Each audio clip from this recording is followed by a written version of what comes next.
Alrighty guys, so I actually wanted to put a quick video up now because I have officially completed 1 week post-ride, post 132 mile ride for you guys. I completed the Belgian waffle and everything, and also got my diploma. So we are a week post everything, and I kind of wanted to talk about my goals and actually mainly my routine that I'm going to be on.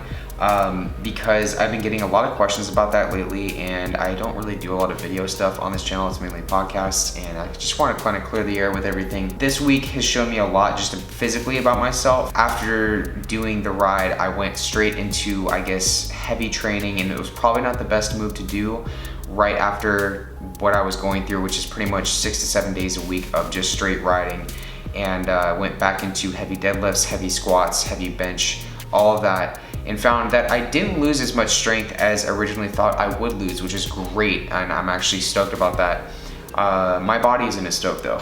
I'm very, very sore right now. I actually just did yesterday 225 pounds on my squat for 3 reps, and the form wasn't as great as it could have been on them.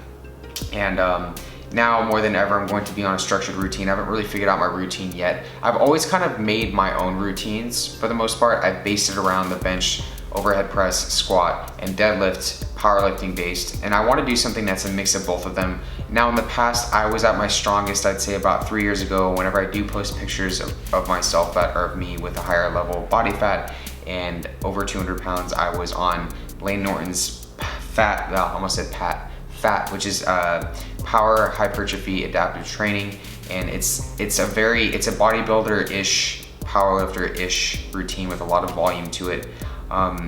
Ideally, it's going to be something, my routine that I do choose is going to be something that is based around a 4 to 5 day a week plan. I'm still going to be riding my bike during all of this. The week that I have set up, or the week I should say that I did have last week, was more, I guess, it was getting my muscles accumulated to heavy training again. My deadlift days are pretty much centered around my deadlift. My my squat days are always centered around my squat. My bench days are pretty much the same. Everything that I train powerlifting wise, each day is centered around that movement, and I've always really favored it that way because I get to focus on, for example, I go into the gym, I know I'm gonna be overhead pressing that day. I know I'm either going to be going for a new 5 rep max or a new 3 rep max, and that's pretty much my goal.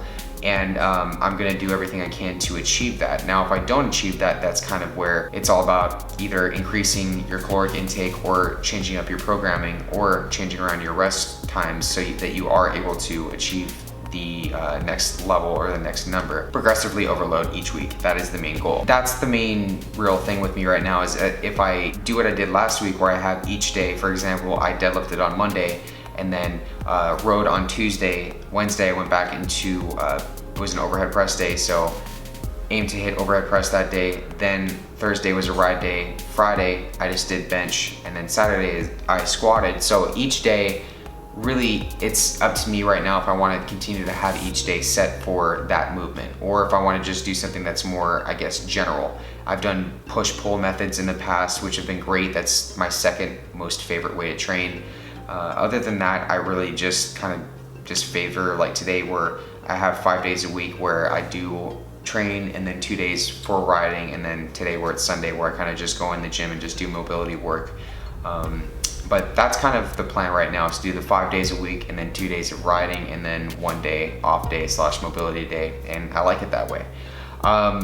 Now, I'm focused strictly on strength right now. That's pretty much my goal, and that's the way I've always pretty much liked it. I don't have physique goals. I realize I'm not going to be getting a 6-pack. I have a permanently distended stomach for the most part, and that's completely fine with me.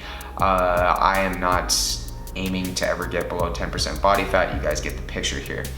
The main issue for me right now is psychologically switching over from being a cyclist more into a strength athlete. So when you're focused on being a distance / endurance athlete, moving towards that main, I guess, overcoming that barrier is pretty huge. You know, you not only have to but actually have to cross the psychological barrier of of turning your brain off from the hours and hours of riding, for example, into a moderate hour don't really ever train in the gym for more than an hour max, hour 15. So being able to do that is the main battle, you know. Other than that though, I would say that I will always have my diet pretty much nailed down. I don't really have any nutritional worries at this point. It's pretty much, for me right now, I'm not gonna be taking in as many calories. I'll probably shift more of my calories towards dietary fat, or mainly gonna be bumping up my protein a little bit more, but apart from that, my protein needs pretty much aren't gonna increase that dramatically. So apart from that, I'm pretty much stoked about where things are headed. That's pretty much my plan about my training routine moving forward. I know I just, again, have been getting a lot of questions about that. But now with riding, I can have a lot more fun with it. And that's another thing that people have been asking me is what are your rides gonna look like now that you're not doing 80 to 100 miles? Per week, I mean, even at a time I was training about, the most I ever got was 16 days in a row of straight training. And now I'm going to be taking 1 day, or at least 2 days, I should say, off each week from the bike.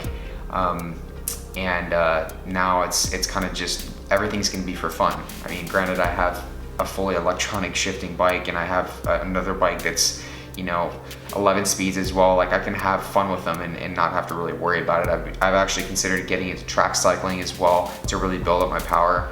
And yeah, I really want to just get more, I want to get strong. I want to get strong again. And it really isn't rocket science to get strong.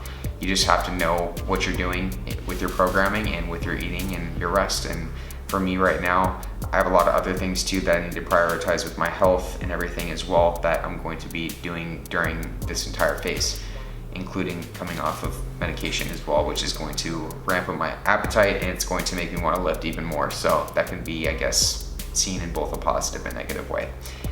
Anyways, guys, I'm not gonna ramble on too much longer. I just kind of wanted to put everything out there for everybody, whether you are a subscriber on this channel or my other channel as well. And yeah, if you guys have any questions, leave them down below. And if you guys yourselves are endurance athletes or just athletes in general and you can relate, you know, post your questions up, or just let me know what your, I guess, psychological barriers are that you may face. I always talk about them on my podcast, but it can be good to talk about them in the comments below. So thanks again for watching, guys. I will see you in the next video.